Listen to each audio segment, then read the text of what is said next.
हमारी प्याज अच्छी तरह से ब्राउन हो गई है। अब इसमें आलू और बरबट्टी डालेंगे। अब इसे 1 से 2 मिनट तक अच्छी तरह से भूनेंगे। सब्जी अच्छी तरह से भुना गई है। अब इसमें हम मसाला ऐड करेंगे। ये मसाला का पेस्ट है, टमाटर में से हम भूनेंगे।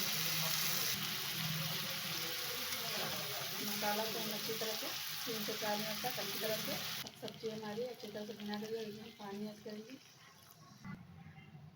अब इसे हम अच्छी तरह से ढक देंगे और इसे 3 से 4 मिनट तक पकने देंगे। हमारी सब्जी बनकर रेडी हो गई है दोस्तों।